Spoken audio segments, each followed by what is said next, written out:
Bismillahirrahmanirrahim. Assalamualaikum warahmatullahi wabarakatuh. Alhamdulillahilladzi arsala rasulahu bil huda wa dinil haqq liyudhhirahu 'alad dini kullihi walau karihal musyrikun. Asyhadu an la ilaha illallah wahdahu la syarika lah إقرارا به وتوحيدا وأشهد أن محمدا عبده ورسوله صلى الله عليه وعلى آله وأصحابه وسلم تسليما مزيدا وبعد. أيها الإخوة Jamaah Masjid Agung Al-Ukhuwah Bandung yang Allah muliakan, juga para pendengar Radio Tarbiyah Sunnah Bandung, Radio Roja di kota manapun, dan beberapa radio lain, pemirsa Roja TV, Persada TV, Niaga TV, Rabbani TV, dan SKN Al-Bayan Cianjur, dan TV-TV lain, serta para netizen melalui akun mana saja, dimanapun Anda berada. Alhamdulillah, kembali kita berjumpa melanjutkan kajian kitab Mukhtasar Ma'arijul Qabul. Kita sudah sampai pada pembahasan Al-Asma'ul Husna, dan kita sedang membahas makna dari sebagian Al-Asma'ul Husna. Kita sudah membahas makna Ar-Rabb, Dzul Jalal, Al-Kabir, Al-Khaliq, Al-Khaliq, Al-Bari, Al-Musawwir. Kita lanjutkan. Di antara nama Allah adalah Al-Awwal, Al-Akhir, Al-Zahir, dan Al-Batin. Keempat nama ini disebut sekaligus oleh Allah dalam surah Al-Hadid. Huwal awwalu wal akhiru wal zahiru wal batinu wa huwa bikulli syai'in alim. Dialah Allah yang awal, yang akhir, yang zahir, dan yang batin. Adapun yang dimaksud dengan al-awwal adalah alladzi laisa qablahu syai', zat yang tidak didahului oleh sesuatu pun. Tidak ada yang lebih awal daripada Allah Azza wa Jalla, bahkan Allah tidak ada awalnya. Makna al-awwal adalah alladzi laisa qablahu syai'. Adapun al-akhir laisa ba'dahu syai', tidak ada sesuatu pun setelahnya. Adapun al-zahir alladzi fawqiyatuhu wa uluwuhu fawqa kulli syai'. Al-zahir itu adalah yang ketinggiannya di atas segala sesuatu. Tidak ada apapun di atas Allah. Sedangkan al-batin, tidak ada apapun, sesuatu pun di bawah Allah.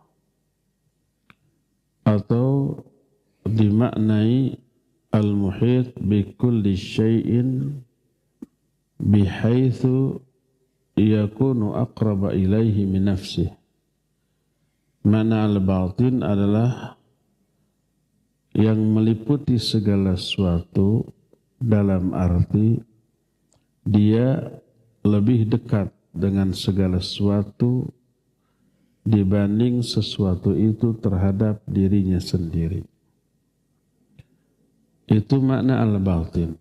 Allah lebih dekat kepada kita dibanding diri kita terhadap kita sendiri. Walaqad khalaqna al-insan wa na'lamu ma tuwaswisu bihi nafsuhu wa nahnu aqrabu ilaihi min hablil warid. Kami yang telah menciptakan manusia, kami mengetahui apa yang dibisikkan oleh hati manusia, dan kami lebih dekat kepada manusia daripada urat leher mereka sendiri. Keempat, nama sekaligus sifat ini al-awwal dan al-akhir, al-zahir dan al-batin, itu memberi makna bahwa Allah meliputi dua hal, dua peliputan.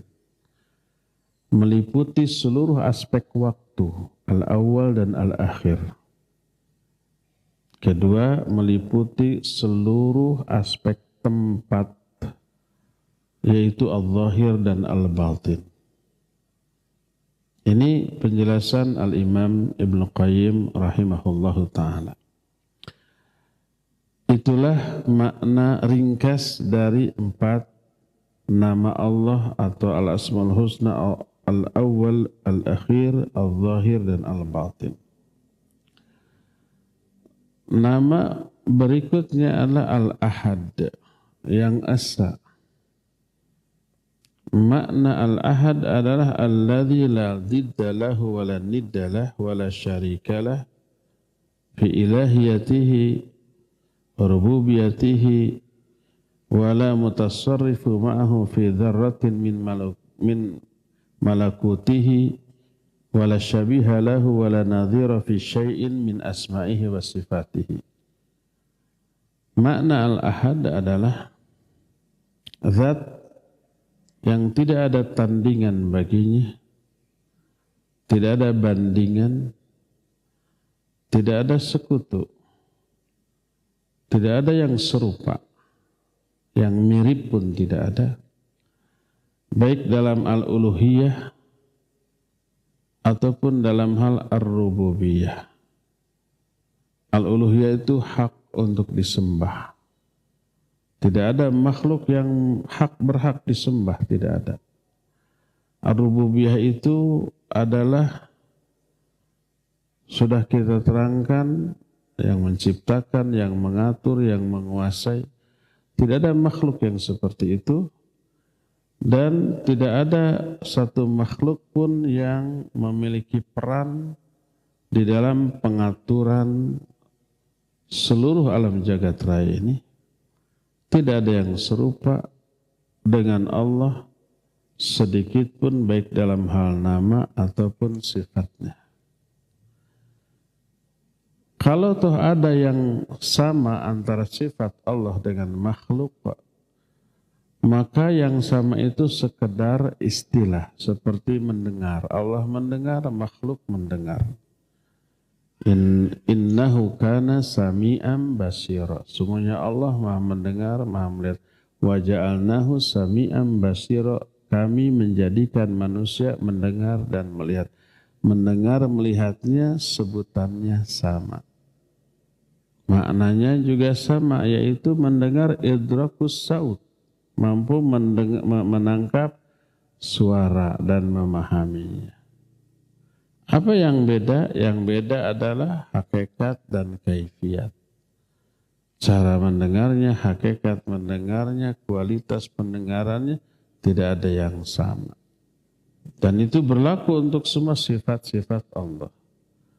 Berlaku juga untuk nama-nama Allah. Ada nama Allah yang boleh diberikan sebagai nama bagi makhluk,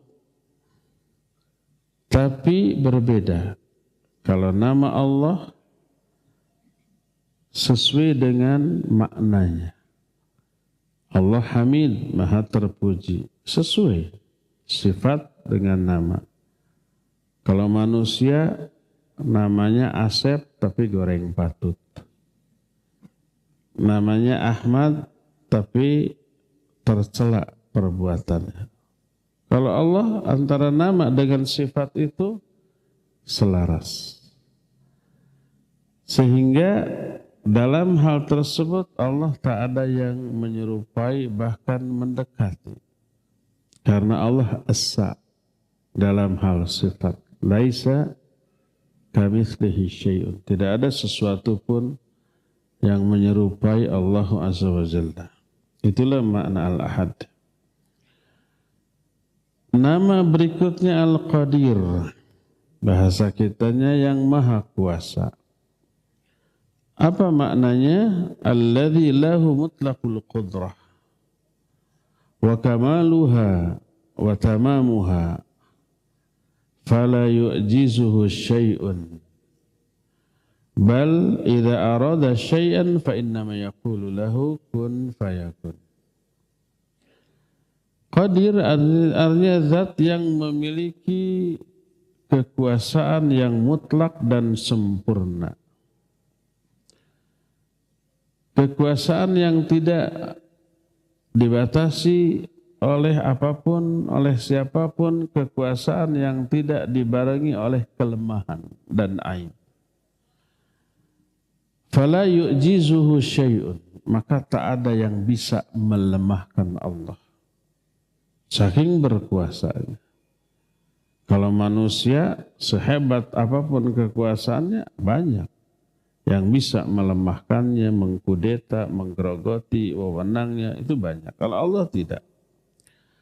Bahkan apabila dia menghendaki sesuatu, cukup hanya dengan mengatakan kun, jadi, fayakun, jadilah sesuatu tersebut. Karena kekuasaan Allah. Nama yang berikutnya bagi Allah adalah As-Samad. Allah berfirman, Qul huwallahu ahad, Allahus samad. Allah adalah As-Samad. Nama ini memiliki banyak makna, mencakup banyak makna dan sifat. Seperti yang diterangkan oleh para ulama. Makna pertama adalah alladzi la jawfalah. Zat yang tidak memiliki rongga. Kata Syekhul Islam Ibn Taimiyah, wa huwa qaulu aktsaris salaf wa ta'ifatu ahli lughah min a'yanihim.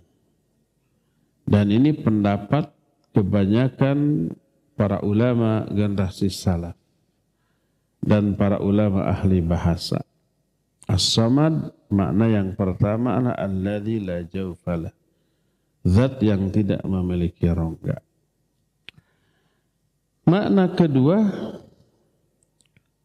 As-Samad lah as-sayyidul ladzi yasmudu ilaihi fil hawaij. Yusmadu ilaihi fil hawaij. Makna As-Samad adalah as-sayyid.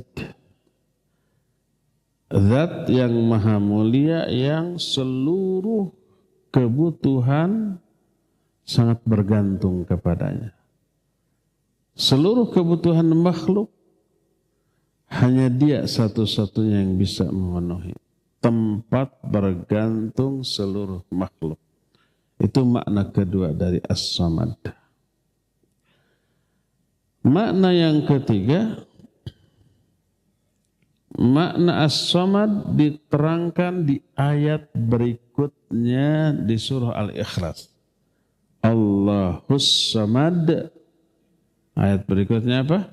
Lam yalid walam yulad. Makna As-Samad itu adalah zat yang tidak melahirkan, tidak dilahirkan. Enggak punya nasab, enggak punya orang tua, enggak punya anak. Oleh karena itulah maka sebagian ulama memaknai As-Samad dengan makna lam yalid wa lam yulad. Itu makna ketiga. Makna keempat. Makna As-Samad adalah alladzi intaha su'duduhu wa kamula fi anwa'i syaraf wa su'dud. Makna As-Samad lah yang kemuliaannya mencapai puncak dan memiliki kesempurnaan dari aspek kemuliaan dan keagungan.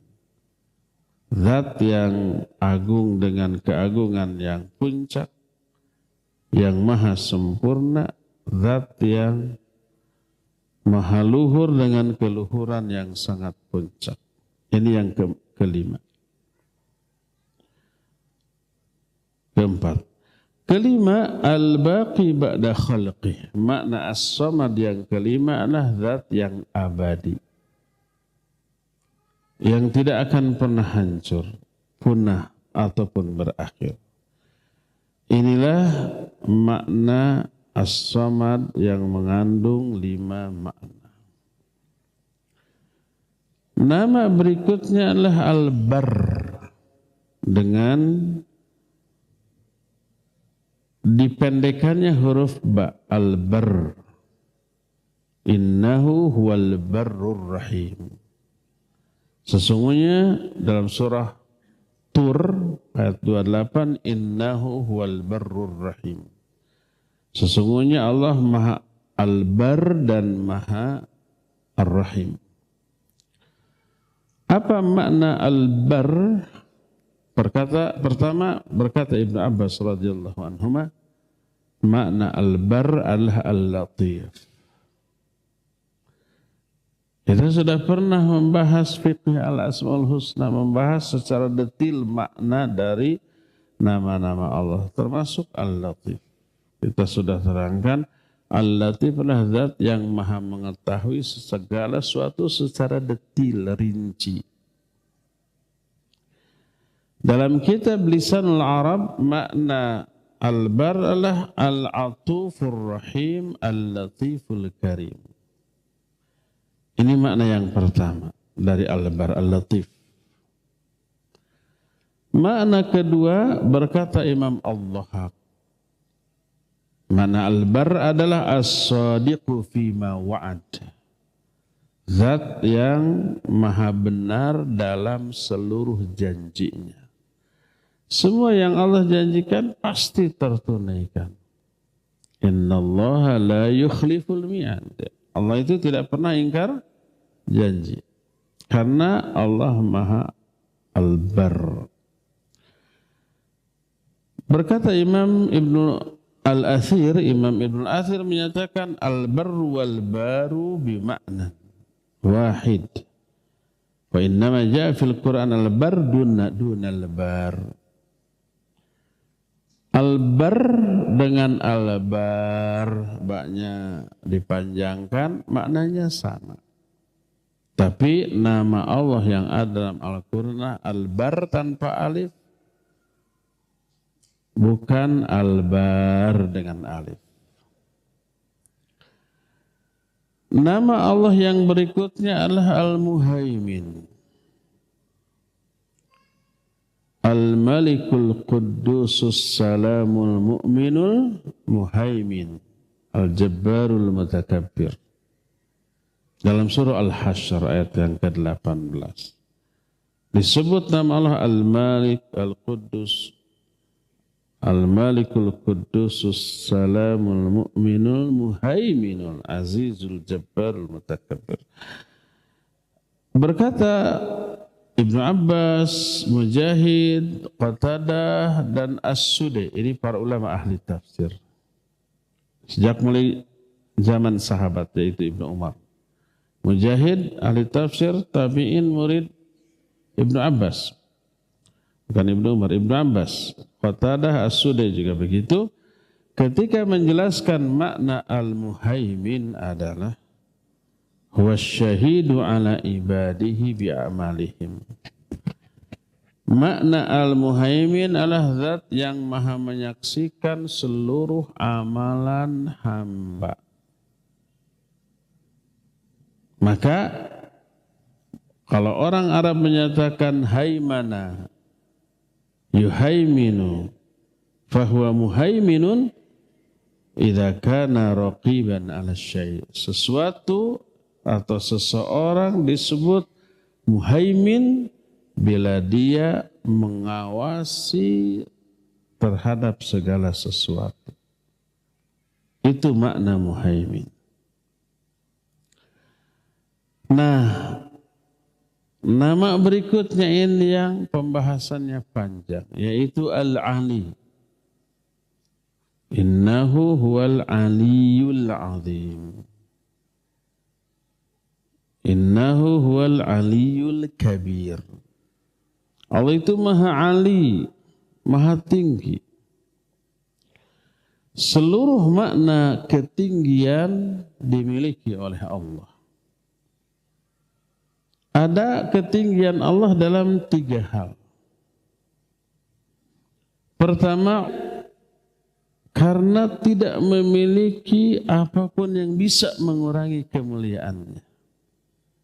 Tidak ada aib, tidak ada kekurangan, tidak ada yang mengurangi keuluhiyahan dan kerububiyahan Dia. Ini yang kedua.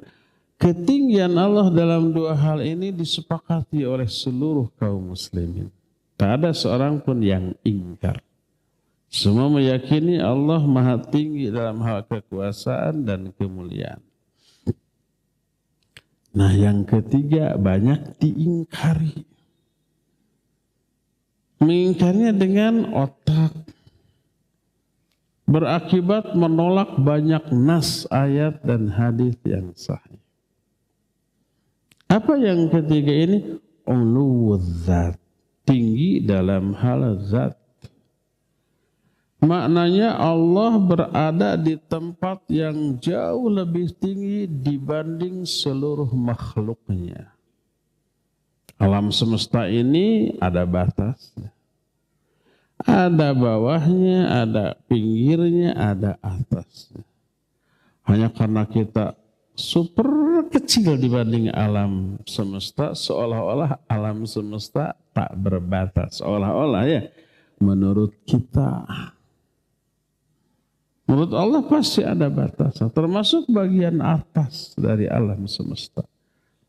Bagian atas dari kita langit, ke-1, ke-2, ke-3 sampai ke-7. Di atas langit ke-7 ada kursi Allah. Di atas kursi Allah ada arsy Allah. Arsy adalah makhluk tertinggi. Tak ada apapun di atas arsy dari kalangan makhluknya. Allah istiwa berada di atas arsy. Paling tinggi, lebih tinggi dibanding seluruh makhluknya. Nah, yang ketiga ini banyak yang mengingkari dengan otak. Oh, kalau Allah istiwa di atas arsy, otaknya kelihatan dangkal. Berarti Allah butuh arsy? Ya tidak. Berarti Allah nempel di arsy? Ya tidak nempel. Kalau sesuatu berada di atas sesuatu lain, apakah yang di atas selalu nempel kepada yang di bawah? Kan enggak. Apakah yang di atas selalu membutuhkan yang di bawah? Kan tidak. Akal mana yang seperti itu? Nah, kalau nanti arsy-nya hancur, Allahnya jatuh. Enggak, kata siapa? Kenapa otaknya sedangkal itu? Akhirnya ditolak. Allah enggak istiwa di atas arsy. Karena kata mereka apa? Mengurangi kemahakuasaan Allah. Ada kesan Allah butuh arsy. Ada kesan arsy-nya lebih besar daripada Allah. Kesan itu hanya lahir dari pemikiran yang dangkal. Ya enggak lah. Ya. Dalil-dalil bahwa Allah itu berada di atas seluruh makhluk sehingga Dia disifati dengan sifat maha tinggi. Itu diungkapkan dalam banyak ayat dan hadis yang sahih. Dalil pertama, salah satu di antara nama Allah adalah Al-Ali, yang maha tinggi. Dan nama ini mengandung sifat.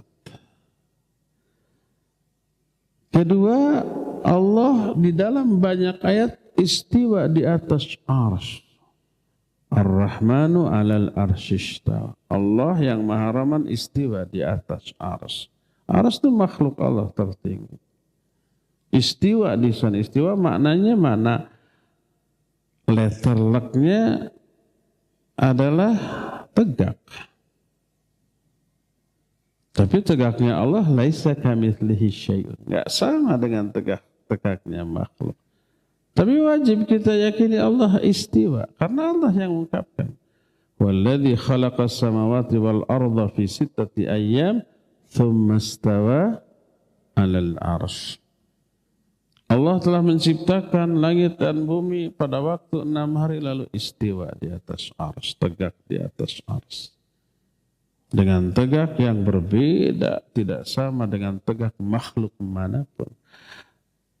Ba'inun min khalqih, terpisah dengan makhluknya, tidak nempel. Wala yahtaju ila syai'in min makhluqati, tidak butuh kepada apapun di kalangan makhluk. Kalau istiwanya Allah di atas arsy, jangan difahami Allah nempel, butuh arsy sebagai tempat pijakan. Jangan. Itu menyamakan sifat Allah dengan sifat makhluk. Enggak. Nah, dan ini menunjukkan keberadaan Allah di atas seluruh makhluk. Ketiga, Allah sering mengungkapkan sifat fauqawiyah Allah atau fauqiyah Allah.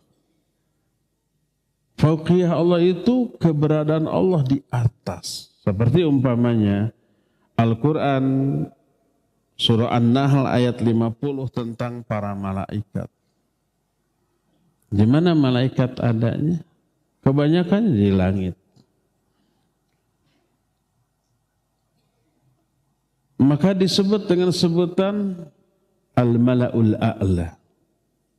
Mala' itu kelompok, Al-A'la itu tinggi. Al-Mala'ul A'la itu kelompok para malaikat yang ada di atas langit. Lalu Allah menyatakan, yakhafuna rabbahum min fawqihim. Para malaikat sangat takut kepada Allah yang berada di atas mereka. Para malaikat sih ada di atas. Lalu Allah menyatakan, yakhafuna rabbahum min fawqihim. Para malaikat takut kepada Rabb mereka yang berada di atas mereka. Ini banyak ayat yang semakna dengan itu, termasuk perkataan Rasul sallallahu alaihi wasallam kepada Sa'ad. Ketika Sa'ad ini menghukumi perselisihan di antara rakyat yang ada di bawahnya ketika diutus menjadi gubernur, dilaporkan kepada Nabi sallallahu alaihi wasallam. Nabi membenarkan ketetapan Sa'ad. Kata beliau, laqad hakamta fihim bihukmil maliki min fawqas sab'as samawat. Engkau telah menetapkan hukum di kalangan mereka dengan hukum sang raja yang berada di atas 7 lapisan langit. Hadis ini sahih riwayat Imam Bukhari dan Imam Muslim. Al-Quran surah Al-Mulk ayat 16 menyatakan, a'amintum man fis sama ayyakhsifa bikumul arda fa idza hiya tamur. A'amintum, apakah kalian merasa aman? Kepada siapa? Man fis sama, kepada Allah yang ada di atas langit. Fis sama bukan di dalam langit tapi di atas langit, seperti fasihu fil ardi. Berjalanlah kamu fil ardi. Maksudnya di atas tanah, bukan di dalamnya. Seperti firman Allah tentang Fir'aun kepada para penyihir yang tunduk kepada Nabi Musa setelah kalah perang tanding sihir. Ngancam Fir'aun, wala usallibannakum fi judu'in nakhl. Pasti aku akan menyalib kalian fi judu'in nakhl, di pohon batang pohon kurma. Apakah fi-nya di dalamnya? Enggak, di atas pohon kurma. Amintum man fis sama, apakah kalian merasa aman terhadap Allah yang berada di atas langit?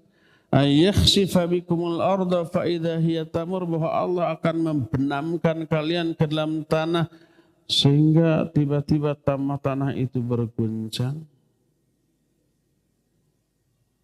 Ditunjang lagi dengan hadis sahih,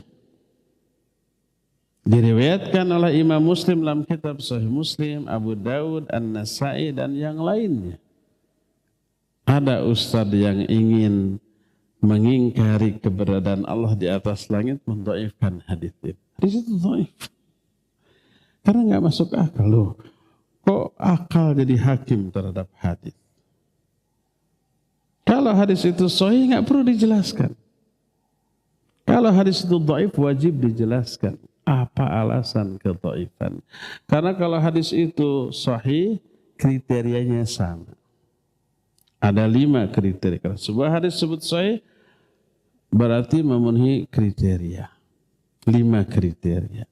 Ya, rawi-rawinya adil, dhabit, ya, sanadnya nyambung gitu ya, tidak syadz, tidak ada cacat dan seterusnya. Kalau sahih hadis nggak perlu dijelaskan. Kalau dhaif wajib dijelaskan. La jarha illa mubayyan. Tidak boleh mencela, mendhaifkan hadis kecuali dengan penjelasan. Apakah di aspek sanad? Kalau sanad yang dhaif, kenapa? Apa mu'allaq, apa mu'dhal, apa munqati gitu ya, dan seterusnya. Atau ada rawinya yang kadzab atau dijelaskan. Adapun kalau sebab hadis ini nggak masuk akal loh. Akal jadi hakim terhadap sahih tidaknya sebuah hadis. Hadis ini sahih ketika ada seorang sahabat namanya Muawiyah bin Hakam. Dia mau membebaskan salah satu di antara hamba sahaya. Bingung dia yang mana. Minta bantuan Nabi SAW. Beliau datang, nanya ke salah seorang hamba sahaya wanita. Aina Allah? Di mana Allah? Dia menjawab, fis sama. Allah ada di atas langit. Wa man ana? Siapa aku? Dijawab, anta Rasulullah. Maka berkatalah Nabi kepada Muawiyah, a'tikha fa innaha mu'minah. Bebaskan dia karena dia mukmin. Meyakini Allah berada di langit. Dalil lain, Allah Azza wa Jalla menerangkan bahwa banyak hal dari makhluknya yang diangkat ke atas menuju Allah. Di antaranya adalah Nabiullah Isa alaihissalatu wassalam. Beliau tidak wafat. Beliau tidak mati, tidak disalib. Wa ma qataluhu wa ma salabuhu walakin syubbiha lahum. Mereka tidak membunuhnya, juga tidak menyalibnya. Yang mereka bunuh, yang mereka salib orang yang diserupakan. Lalu Allah menyatakan bal rafa'ahu Allahu ilaih. Bahkan Allah mengangkat Nabi Isa ke arah Allah. Kalau mengangkat ke mana? Ke atas. Berarti Allah ada di atas. Termasuk doa dan amal soleh. Amal soleh diangkat. Ke mana? Ke atas. Kenapa ke atas? Karena memang Allah ada di atas. Allah berfirman dalam Al-Quran dalam surah Fatir ayat 10, ilaihi yas'adul kalimut thayyibu wal amalus sholih yarfa'uhu. Naiklah ke Allah, ke arah Allah. Apa yang naik? Al-kalimut thayyib.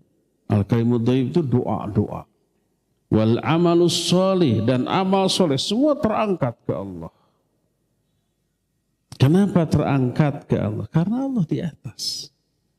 Di atasnya di mana? Di atas langit. Sebagaimana ayat-ayat dan hadis yang tadi sudah diterangkan. Termasuk hadis panjang yang sahih yang diriwayatkan dari Al-Barra bin Azib radhiyallahu anhuma tentang proses kematian seseorang, baik mukmin ataupun kafir. Panjang hadis ini.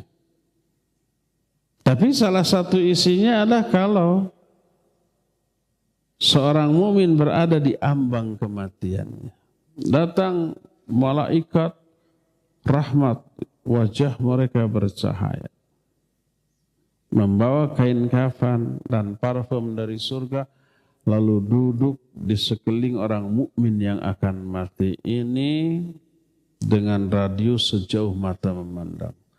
Thumma yaji'u malakul maut alaihi salatu wassalam. Lalu datanglah malakul maut alaihi salatu wassalam. Wa jalasa inda ra'sih. Lalu duduk di samping kepalanya. Lalu berkata malakul maut, ya ayyatuhan nafsu tayyibah.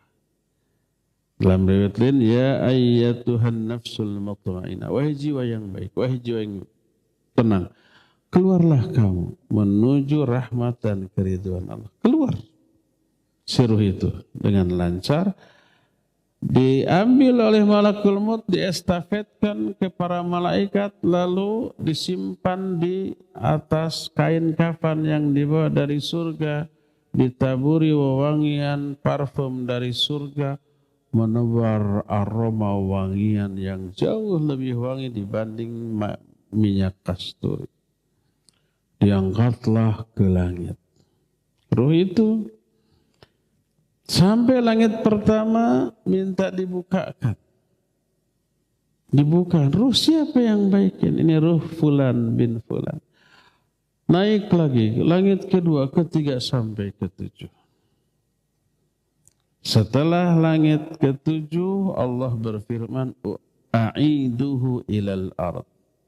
Fa inni wa'antuhum anni khalaqtuhum minha wa u'iduhum fiha wa ukhrijuhum minha taratan ukhra. Kembalikan lagi dia ke jasadnya di dalam tanah. Jadi ketika jasadnya diurus oleh orang yang masih hidup dikubur, si ruhnya naik ke atas langit, menembus langit pertama sampai ke 7 sampai ke Allah, lalu Allah menyatakan kembalikan dia ke jasadnya di dalam tanah. Aku janji, aku mau menciptakan mereka dari tanah, ke tanah juga aku mengembalikan mereka, dan dari tanah juga aku akan keluarkan mereka nanti. Lalu dimasukkan lagi ke jasadnya di alam kubur, hidup lagi, lalu bangkit, disuruh duduk, ada 2 malaikat yang nanya dan seterusnya. Kenapa ruh itu dibawa ke langit? Karena memang Allahnya ada di atas langit.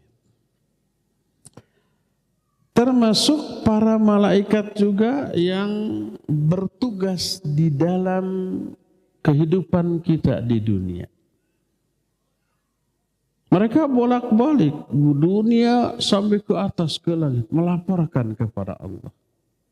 Allah berfirman, ta'rujul malaikatu warruhu ilaih. Surah Al-Ma'arij ayat yang keempat. Maka naiklah para malaikat dan ar-ruh. Ruh itu malaikat Jibril. Menuju kepada Allah.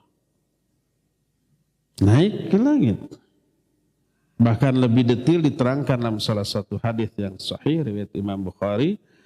Yata'aqabuna fikum malaikatum bil laili wan nahar wa yastami'una fi salatil asr wa salatil fajr thumma ya'rujul ladzina batu fikum fayas'aluhum wa huwa a'lamu bihim. Para malaikat yang menjaga kalian ini bolak-balik dari bumi ke langit, antara malaikat malam dan malaikat siang. Malaikat malam berjaga dari mulai asar sampai subuh. Malaikat siang berjaga dari subuh sampai asar. Dan mereka itu berkumpul di 2 waktu sholat, sholat asar dan sholat subuh. Makanya Allah menyatakan, Inna Qur'anal fajri kana masyhuda. Sesungguhnya sholat fajar, sholat subuh itu disaksikan oleh para malaikat. Apakah sholat lain tidak disaksikan? Disaksikan juga. Cuma disebut disaksikan itu karena 2 rombongan malaikat bareng-bareng menyaksikan. Setelah beres sholat baru mereka disebutkan thumma ya'rujul ladzina batu fikum. Lalu naiklah para malaikat yang sudah selesai bertugas di kalangan kalian. Naik ke atas. melapor kepada Allah. Fayas'aluhum wa huwa a'lamu bihim. Allah bertanya kepada mereka. Allah bertanya bukan tidak tahu, Allah lebih tahu. Kata Allah, kaifa taraktum ibadi? Dalam keadaan bagaimana kalian meninggalkan hamba-hambaku? Mereka menjawab, atainahum wa hum yusallun wa taraknahum wa hum yusallun. Kami datangi mereka tadi subuh ketika mereka sholat berjamaah di masjid. Dan kami tinggalkan mereka barusan ketika juga mereka sholat berjamaah asar di masjid juga. Tuh, itu kalau kitanya lagi sholat. Bayangkan kalau waktu subuh kita masih ngiler di kasur. Malaikat bagaimana melaporkannya kepada Allah? Atau pada waktu asar orang-orang sholat berjamaah di masjid, kita masih sibuk bekerja. Dagang ke, ngojek ke, nyupir ke, di kantor ke. Malaikat tidak mendapati kita berada di tengah-tengah saf sholat. Dalam hadis ini dikatakan malaikat naik untuk melapor ke Allah. Kenapa? Karena Allahnya di atas secara zat. Termasuk di antara dalil yang gamblang yang menjelaskan ketinggian Allah, Allah berada di atas langit, adalah peristiwa Mi'rajnya Nabi SAW. Isra dari Mekah ke Palestina, Masjidil Haram ke Masjidil Aqsa. Mi'raj dari Masjidil Aqsa naik ke atas langit di Sidratul Muntaha. Hadis ini masyhur. Peristiwa Isra Mi'raj mengandung banyak faedah. Dan di antara faedah yang bisa diambil adalah bahwa Allah berada di atas langit. Makanya Nabi kita alaihissalatu wassalam menerima perintah sholat langsung dinaikkan, dimi'rajkan oleh Allah Azza wa Jalla ke langit. Itu makan hanya ruhnya saja. Terserah mau ruhnya mau badan, yang penting jelas ke langit. Kalau anggap saja hanya ruhnya saja. Padahal yang benar dengan jasadnya. Kenapa dibawa ke langit? Itu karena Allah ada di sana. Langsung menerima perintah itu dari Allah Azza wa Jalla. Dalil lain yang menjelaskan Allah tinggi secara zat adalah adanya pernyataan Allah turun ke langit dunia. Dengan makna yang layak bagi keagungan dan kemuliaan Allah. Dengan cara hakikat, kaifiat yang tidak sama dengan cara turun yang dilakukan oleh makhluk. Laisa kamitslihi syai'un. Makanya salah satu di antara sifat Allah adalah nuzul, turun. Loh, sama dengan makhluk. Berarti bukan begitu maknanya. Dengan makna yang tidak sama dengan turunnya makhluk. Atau makhluk dengan makhluk juga turun dari atas ke bawah, ini tidak sama caranya. Apalagi dengan khaliq. Bagaimana tuh? Itu yang tidak boleh ditakyif atau dideskripsikan. Karena tidak ada bandingannya. Tidak seperti burung yang meluncur dari atas ke bawah. Tidak pakai perosotan. Tidak loncat. Tidak seperti orang turun dari pohon ke bawah. Dari mimbar ke bawah. Enggak, itu cara turun makhluk. Allah laisa kamitslihi syai'un. Tapi yang jelas wajib kita yakini Allah turun karena Nabi yang menjelaskan itu dalam hadisnya yang sahih. Sahih Bukhari dan Sahih Muslim. Bersabda Rasulullah SAW, yanzilu Rabbuna kulla laylatin ila sama'id dunya hina yabqa thuluthul laylil akhir. Fayaqul man yad'uni fa'astajiba lah, man yas'aluni fa'utiyah, man yastaghfiruni fa'aghfir lah. Kata Rasul sallallahu alaihi wasallam, Allah turun setiap malam ke langit dunia. Ketika waktu malam tersisa sepertiga dari malam. Lalu Allah Azza wa Jalla berfirman, siapa yang berdoa kepadaku, maka pasti akan aku ijabah doanya. Siapa yang meminta kepadaku, akan aku berikan permintaannya. Siapa yang istighfar meminta ampun kepadaku, pasti akan aku ampuni. Turunnya Allah Azza wa Jalla ini menunjukkan dari atas ke bawah. Sekali lagi, dengan cara turun yang tidak sama dengan makhluknya. Loh, kalau begitu arasnya kosong. Tidak, itu cara turun makhluk. Kalau saya turun dari mimbar ke bawah, mimbarnya kosong dari saya karena saya ada di bawah. Allah tidak begitu.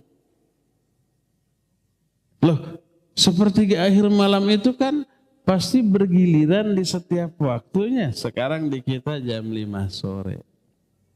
Detik ini ada gak di satu tempat yang di tempat itu sedang sepertiga akhir malam? Ada? Ada. Di barat, di timur? Di timur ya? Di timur. Entahlah di negara mana. Wallahu a'lam. Kalau di barat sekarang masih siang. Di Saudi sekarang masih jam 1 siang, habis sholat zuhur. Berarti daerah timur tuh yang ada sepertiga malam. Terus beredar ke setiap tempat. Kalau begitu Allah tidak pernah di atas arsy. Allah selalu berada di langit dunia. Kan gitu ya? Itu logika, itu akal. Karena apa? Karena akal kita, logika kita menyamakan sifat Allah dengan sifat makhluk. Kalau makhluk ya begitu. Ingat, sifat Allah laisa kamitslihi syai'un. Ya. Terlebih ini terlebih. Ini sekedar wacana. Terlebih kita sudah meyakini nih, umumnya nih. Bahwa bumi ini kan bulatnya. Jadi begini, di sini sekarang siang, di sini malam gitu kan. Itu hanya salah satu pendapat. Pendapat yang lain enggak, bumi itu apa? Datar. Ikhtilaf ini terjadi di kalangan para ulama Islam ketika menelaah ayat-ayat tentang hal itu dan hadis, dan terjadi juga di kalangan para ilmuwan, para ahli astronomi. Di astronomi pecah juga pendapatnya? Iya. Para ulama pecah juga? Iya.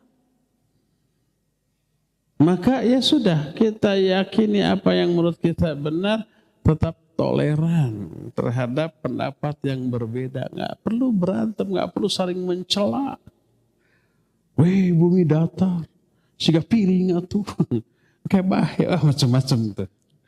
Untuk mencela pendapat yang tidak sama dengan dia, kenapa yang berbeda pendapat harus dicela? Harus diejek dengan pendapatnya, padahal pendapat itu tidak dianggap nyeleneh karena para ahlinya pun berbeda pendapat. Ada ahli astronomi sekarang yang berpendapat bumi datar? Banyak.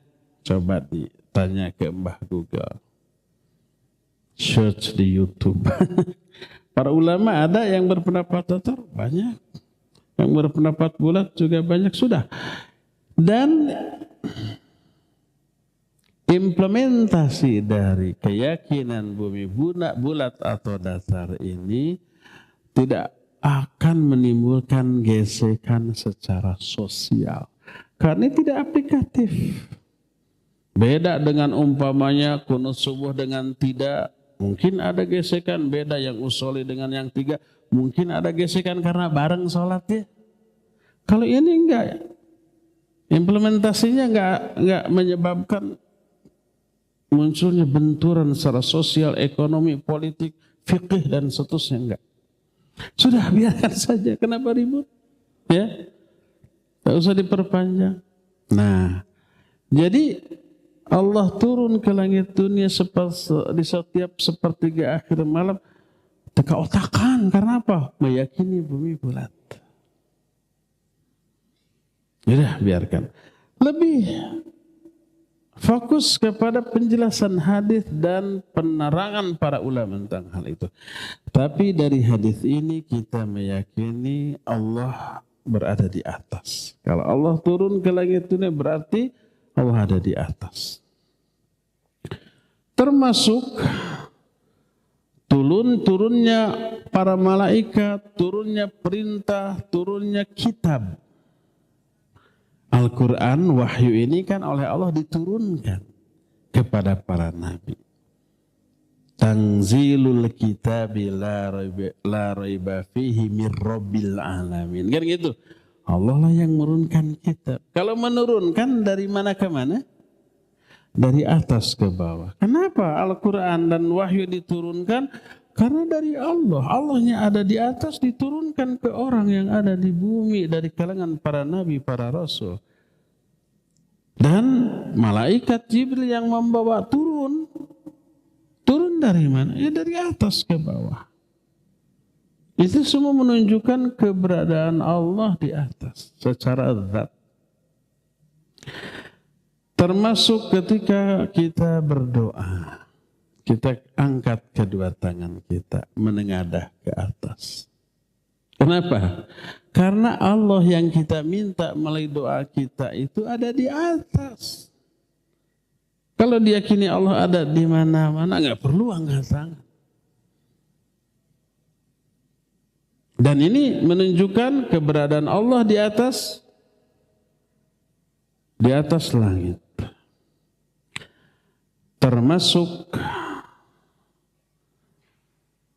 apa yang diceritakan oleh Allah Azza wa Jalla tentang dialog antara Nabiullah Musa dengan Fir'aun.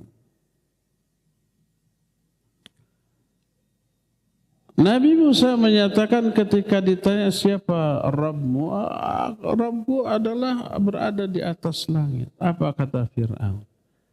Ketika meyakini Allah ada mendengar bahwa sesembahan Nabi Musa ada di atas langit, langsung dia berbicara kepada Haman. Buatkan benteng atau menara tinggi, saya ingin melihat Tuhannya Musa gitu ya. Disangkanya kalau Allah secara zat ada di atas, meminta juga harus naik ke atas. Makanya kan ada nyinyiran orang kepada kita. Kalau mereka katanya kalau mau ingin sampai kepada Allah harus pakai Apollo, pakai helikopter. Kalau kita mah enggak, cukup zikir saja. Karena Allah ada di hati kita, di mana-mana, tidak di atas. Pemikirannya persis seperti Fir'aun. Kalau mau melihat Allah harus bikin tangga yang tinggi. Berkata Fir'aun yang Allah terangkan dalam surah Ghafir ayat 36-37. Wa qala Fir'aun, ya Haman ubni li sarhan la'alli ablughul asbab as-samawati fa'attali'a ila ilahi Musa. Berkatalah Fir'aun, hei Haman, buatkan bagiku menara yang tinggi. Aku ingin mencapai tempat yang tinggi untuk bisa melihat Tuhannya Musa, gitu ya. Jadi ketika meyakini Allah ada di atas, langsung kalau begitu kalau mau sampai harus naik. Kalau zaman sekarang pakai helikopter, pakai Apollo. Persis pola pikirnya seperti Fir'aun. Adapun kita meyakini walaupun Allah jauh menurut kita, karena kita kecil di atas arsy, tapi Allah tahu seluruh yang terjadi di muka bumi. Walladzi khalaqas samawati wal ard fi 6 ayyam thumma istawa 'alal 'arsy ya'lamu ma yarju fil ardi wa ma yakhruju minha wa ma yanzilu minas sama' wa ma ya'ruju fiha wa huwa ma'ahum aina ma kanu. Wa huwa ma'akum aina ma kuntum. Allah menciptakan langit dan bumi dalam 6 hari lalu istiwa di atas arsy. Tapi Allah tahu apa yang masuk ke dalam bumi, ke dalam tanah, dan apa yang keluar. Apa yang turun dari langit dan apa yang naik ke langit. Allah tahu. Karena Allah menyertai kalian di mana saja kalian berada. Maknanya mengetahui seluruh isi hati kalian. Jadi keberadaan Allah di atas arsy tidak menghalangi ilmu Allah kepada kita. Pendengaran Allah terhadap bisikan hati kita. Walaupun secara zat menurut kita jauh, tapi menurut Allah dekat. Innahum yarunahum ba'ida wa narahu qariba. Mereka memandang jauh, Allah memandang dekat. Makanya walaupun kita berbisik di dalam hati, Allah dengar dan tahu dan merespon. Nggak perlu naik helikopter. Nggak perlu naik Apollo. Seperti pola fikir Fir'aun laknatullahi alaih.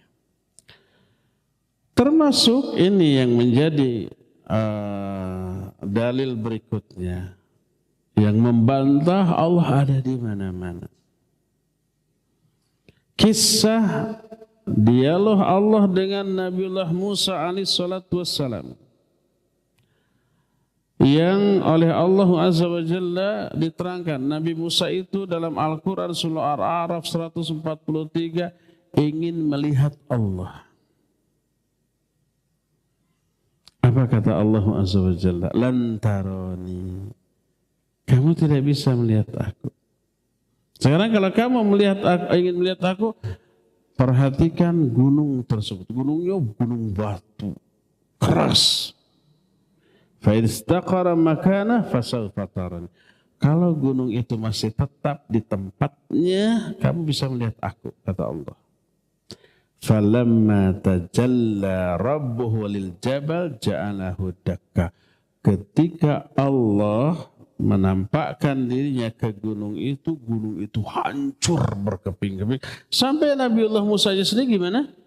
Pingsan.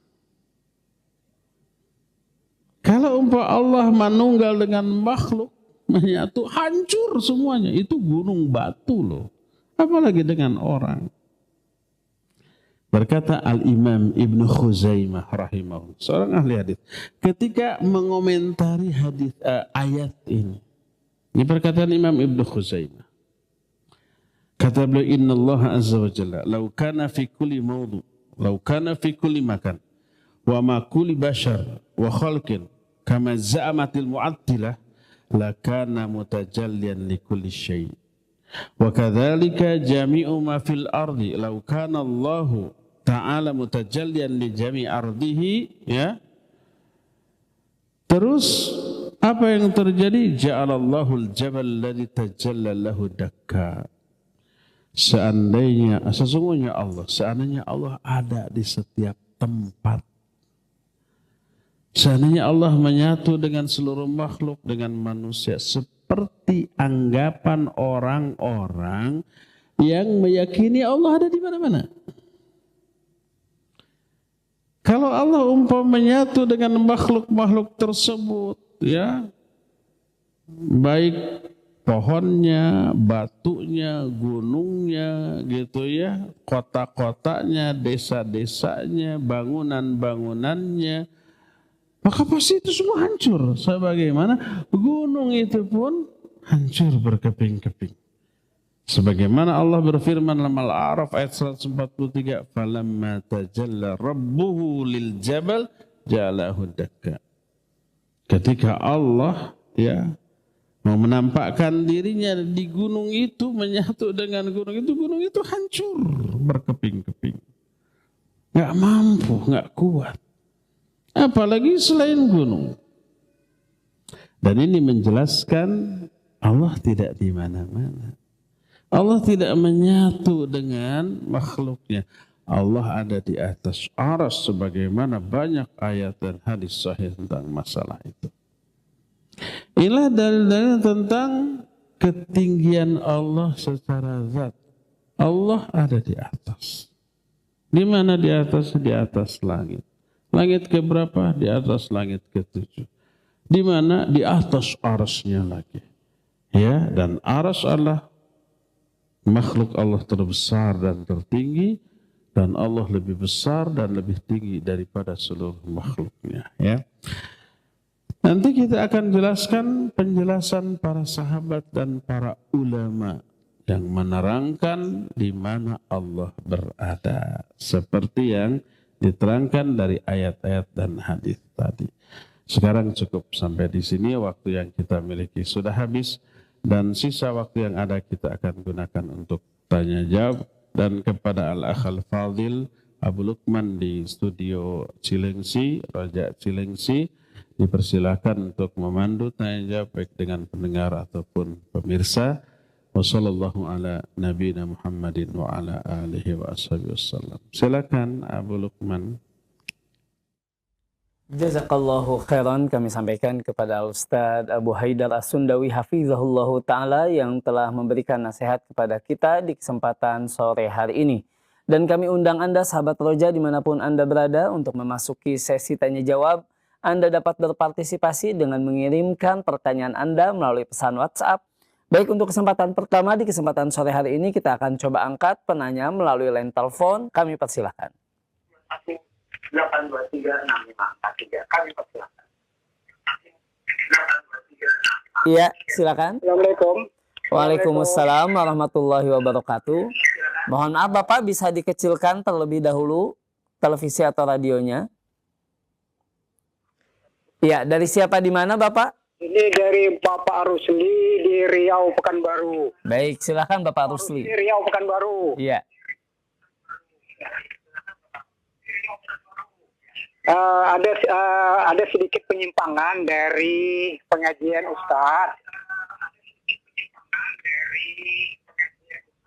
Mohon maaf Bapak, mohon maaf televisinya bisa dikecilkan terlebih dahulu Bapak. Ya, saya kecilkan. Iya, karena supaya suaranya lebih jelas didengar Bapak.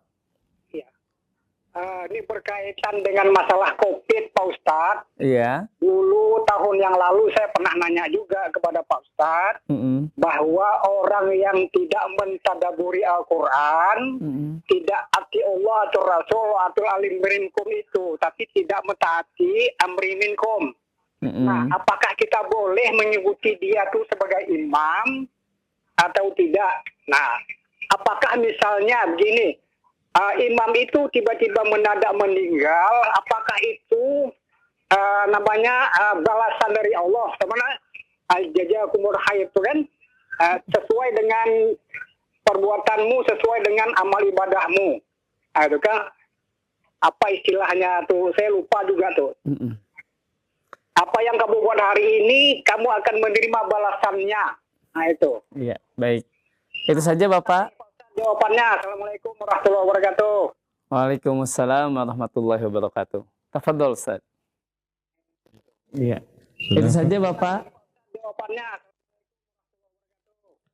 Waalaikumsalam warahmatullahi wabarakatuh. Iya. Barakallahu fiik Bapak yang barusan bertanya. Allah menyuruh kita taat kepada Allah, Rasul dan ulil amri. Ya ayyuhalladzina amanu atiullaha wa atiur rasul wa ulil amri minkum. Hai orang-orang beriman, taatilah oleh kalian Allah, taatlah Rasul dan ulil amri di antara kalian. Ini seruan kepada orang-orang yang beriman untuk taat kepada tiga, kepada Allah, kepada Rasul. Kepada Allah dan Rasul pakai atiullah wa atiur Rasul. Tapi kepada ulil amri tidak lagi. Ulil amri minkum. Maknanya ulil amri yang beriman kepada Allah dan Rasul. Maknanya ulil amri yang muslim. Sekecil apapun kadar keimanannya. Walaupun muslim yang ahli maksiat. Muslim yang fasik, yang zalim. Tapi kefasikan, kezalimannya tidak mengeluarkan dia dari keislaman. Itu ulil amri. Makna ulil amri adalah orang yang mengurus urusan dunia kita. Penguasa yang mengurus urusan dunia kita. Punya wewenang. punya legitimasi, boleh menghukum, boleh memberi reward, iya. Asal dia muslim berarti mukmin dengan kadar keimanan seberapapun. Selama dia tidak melakukan perbuatan yang mengeluarkan dia dari Islam, ya itu ulil amri. Walaupun fasik kok, tetap wajib taat. Kata Nabi SAW, walau darabukum, walaupun mereka itu memukul kalian dengan pecut, memukuli punggung-punggung kalian, merampas harta kalian, bersabarlah sampai kalian bertemu aku di haud. Jahat itu ulil amri, tetap taat dalam hal benarnya. Adapun yang menyimpangnya jangan ditaati. Apakah mereka imam? Kalau imam yang dimaksudlah pemimpin di negeri kita, ya. Dan realitanya begitu. Realitanya mereka yang mengatur urusan dunia kita. Tidak mengatur urusan agama. Ada urusan agama sudah ada Quran Sunnah. Tapi urusan dunia, kecuali urusan agama yang wewenang pengaturannya diserahkan kepada ulil amri, iya. Seperti haji, umroh, penetapan awal Ramadan, awal Syawal, dan seterusnya, iya. Itu wewenang ulil amri. Taat, iya. Ati'ullah wa ati'ur rasul wa ulil amri. Kalau umpamanya jahat, terus mereka mati kena COVID, apakah kematiannya itu balasan atas kejahatannya? Bukan, mau jahat, mau soleh, mati mah tetap mati, ya enggak? Balasannya itu mungkin di dunia, sebagian yang pasti di akhirat. Ulil amri atau penguasa yang jahat, menyengsarakan rakyatnya, akan kena azab lebih dahsyat daripada orang-orang jahat yang bukan ulil amri. Yang jelas Allah Maha Adil. Jadi kematian bukanlah balasan atas amalannya. Mau amal soleh, mau amal salah, mati mah tetap. Mati sesuatu yang telah Allah takdirkan. Tempatnya, waktunya, sebabnya, kondisinya sudah Allah tetapkan. Bukan sebagai balasan bagi amalannya. Balasan bagi amalannya nanti di akhirat. Di alam kubur ya, di akhirat ya. Dan sebagian di dunia ya mungkin sudah ada. Berupa musibah, berupa sakit, berupa apapun. Azab bagi sebagian dosa. Sebagian dosa lainnya belum diazab di dunia. Tapi nanti di alam kubur dan di akhirat itu pasti. Kalau tidak ditobati. Ya, jadi demikian Pak, wallahu a'lam bissawab. Silakan lagi. Jazakallahu khairan Ustaz atas penjelasannya. Dan untuk berikutnya Ustaz, pertanyaan melalui pesan WhatsApp dari Ibu Ohi, tidak disebutkan dari daerah mana, ingin bertanya Ustaz, mohon penjelasan tentang ayat yang menerangkan Allah lebih dekat dari urat leher manusia. Mohon penjelasannya Ustaz.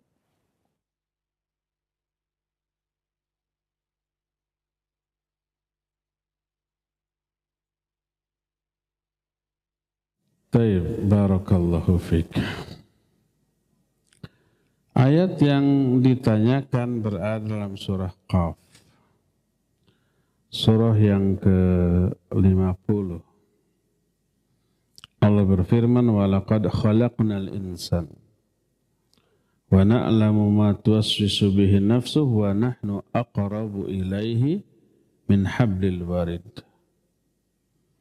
إِذْ يَتَلَقَّى الْمُتَلَقِّيَانِ عَنِ الْيَمِينِ وَعَنِ الشِّمَالِ قَعِيدٌ مَا يَلْفِظُ مِنْ قَوْلٍ إِلَّا لَدَيْهِ رَقِيبٌ عَتِيدٌ. Kata Allah, sungguh kami telah menciptakan manusia. Dan kami tahu apa yang dibisikkan oleh hati-hati mereka.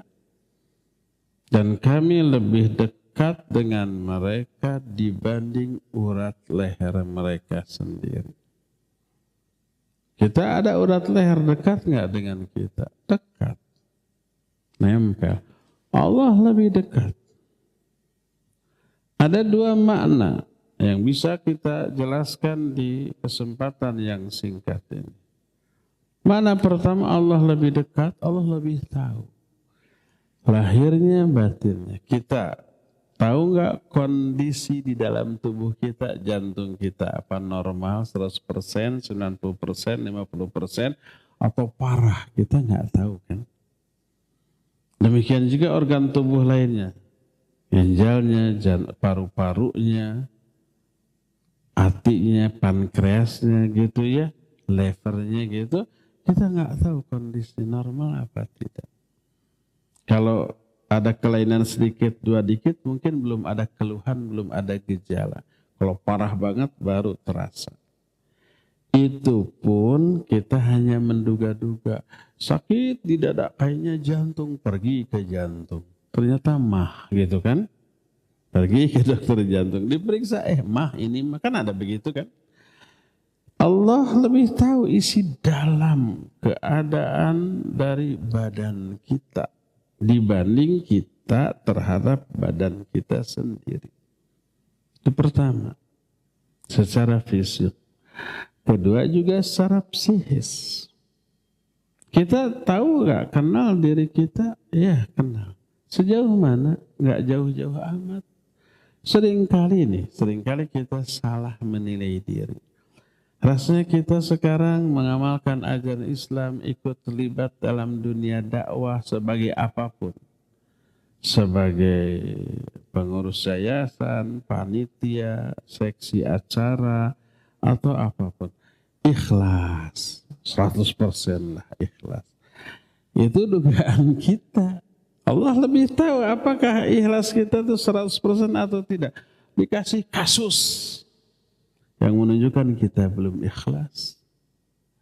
Apa kasusnya?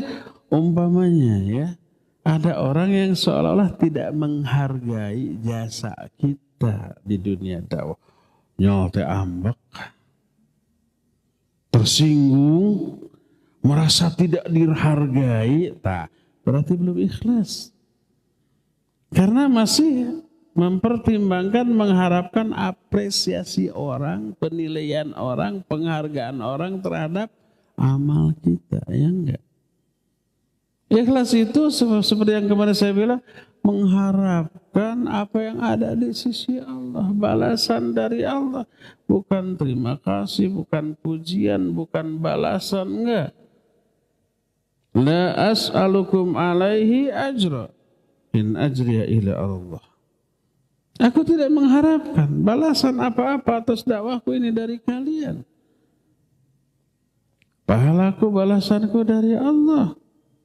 La nuridu minkum jazaa'a wala syukura. Kami tidak mengharapkan dari kalian balasan, bahkan ucapan terima kasih. Mau dikasih jempol begini, mau dikasih jempol begini, mau komen bagus, mau komen jelek, ya, mau menghina, mau muji, nggak ada urusan. Itu yang lillah karena Allah. Tapi kalau umpamanya masih ada keinginan dapat apresiasi dari orang, hargai saya dong, saya yang punya banyak jasa di sini, nggak ada penghargaan ke saya sedikit pun. Nah, ingin dihargai oleh orangnya enggak? Ternyata selama ini kita belum ikhlas dalam melibatkan diri di dunia dakwah. Kita sendiri nggak tahu tentang ikhlas tidaknya kita dalam beribadah. Allah mah tahu segala-galanya. Wa nahnu aqrabu ilaihi min hablil warid. Kami lebih dekat kepada mereka dibanding urat leher. Artinya Allah lebih tahu tentang kita dibanding kita terhadap diri kita, baik fisik ataupun psikis. Ini yang pertama. Allah lebih tahu tentang kita daripada diri kita sendiri. Kedua, di ayat itu Allah menggunakan nahnu wa nahnu aqrabu ilaihi min hablil warid. Kami. Bukan berarti Allah ada banyak, tapi dalam pelaksanaan Allah melibatkan makhluk. Siapa makhluk? Malaikat. Makanya di ayat berikutnya, idh yatalaqqal mutalaqqiyani 'anil yamini wa 'anil shimali qa'id. Ingat, selalu ada nempel dua malaikat, sebelah kanan dan sebelah kiri itu. Ya, ma yalfidhu min qaulin illa ladaihi raqibun atid.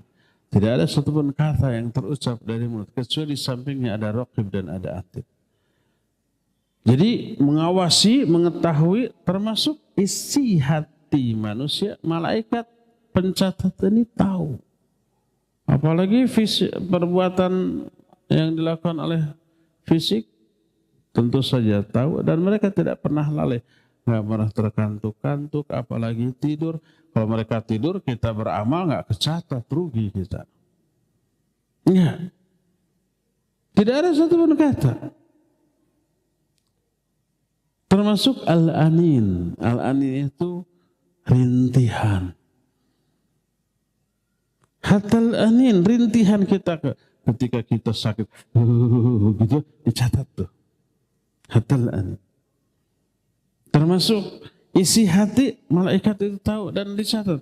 Kalau orang berniat melakukan amal baik dicatat satu kebaikan.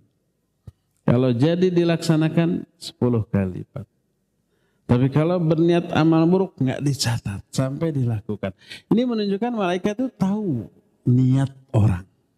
Malaikat mencatat.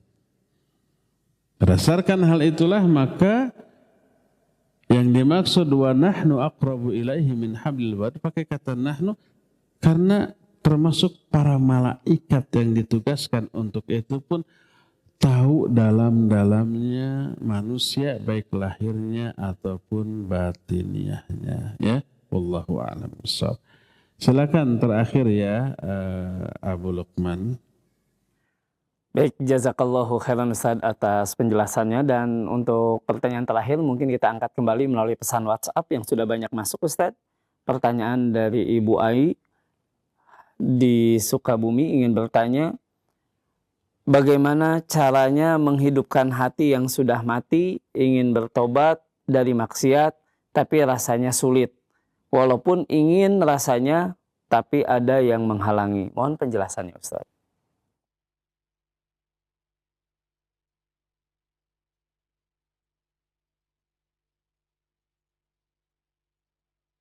Baik, barakallahu fiik.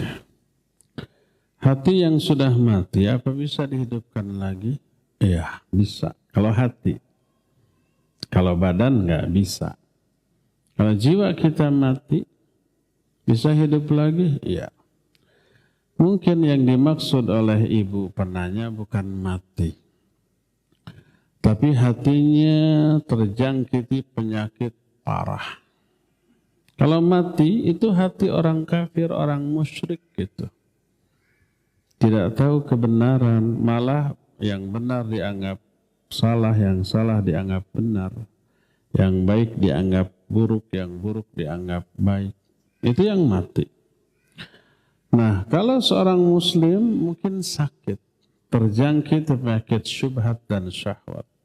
Terlalu banyak dosa, terlalu banyak kesalahan dalam memahami agama karena tidak benar ketika cara memahaminya dan seterusnya. Akhirnya terjangkiti penyakit syahwat dan syubhat.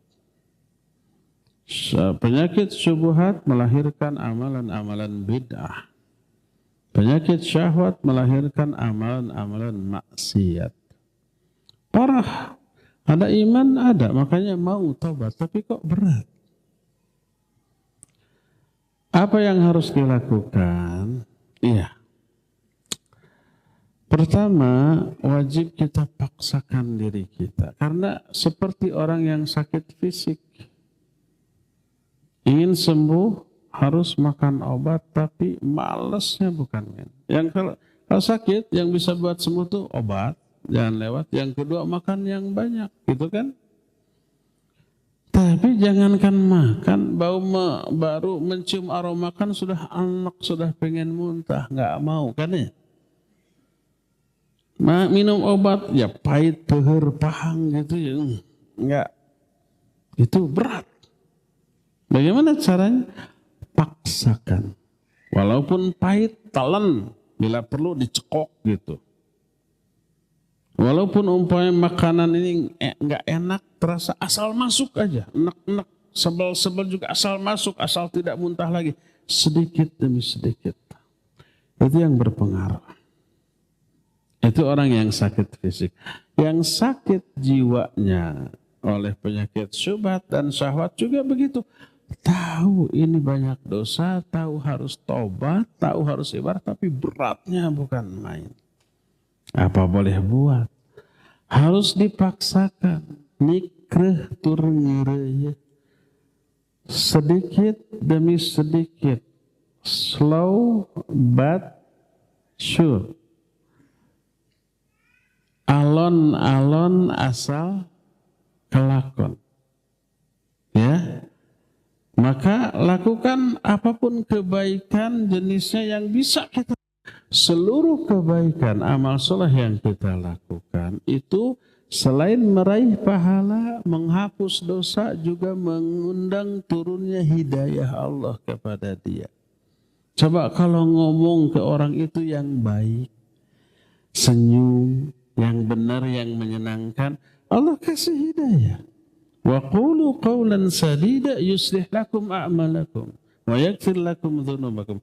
Ucapkan olehmu ucapan-ucapan yang baik, maka Allah akan mensolehkan amal-amal kamu. Maknanya Allah memberi hidayah kepada kamu untuk beramal soleh. Lakukan kebaikan yang kira-kira masih enteng, masih ringan bagi kita. Nanti merembet. Nah, untuk yang wajib seperti sholat fardu, wayahna, paksakan diri kita. Bergaulah dengan orang-orang yang soleh yang ketika ngobrol adzan, ayo kita ke masjid dulu. Sholat sendirian di rumah betul malas, tapi kalau berjamaah di masjid beda loh. Sama aja dengan kita suka futsal, main bola sendirian atau berdua, nggak seru, tapi banyak orang, wah seru, semangat kita. Itu dalam urusan dunia. Makanlah sendirian. Kurang bernafsu, ternyata datang orang. Itu banyak. Bisa gede makannya. Karena ada banyak orang. Mereka memberi support kepada kita. Termasuk dalam masalah ibadah. Coba paksakan hadir ke pengajian seperti ini. Paksakan datang ke masjid untuk sholat berjamaah. Walaupun sholatnya masih asal-asalan dan ngelamun, itu lebih baik daripada tidak sholat sama sekali. Step by step, selangkah demi selangkah, sedikit demi sedikit, nikreh tur ngeureuyeuh, alon-alon asal kelakon. Lambat tapi pasti kemajuannya. Apa boleh buat, kita harus memaksakan diri untuk itu. Dan jangan lupa berdoa kepada Allah agar Allah mempermudah semua usaha kita, memberi hidayah kepada kita, sehingga insya Allah dari seluruh usaha yang beragam tersebut akan membuahkan hasil yang sesuai dengan harapan. Ya, cukup ya sampai di sini. Insya Allah kita jumpa kembali melanjutkan kajian ini di hari Jumat yang akan datang. Subhanakallahumma bihamdik asyhadu an la ilaha illa anta astaghfiruka wa atubu ilaik walhamdulillahi rabbil alamin. Wassalamualaikum warahmatullahi wabarakatuh.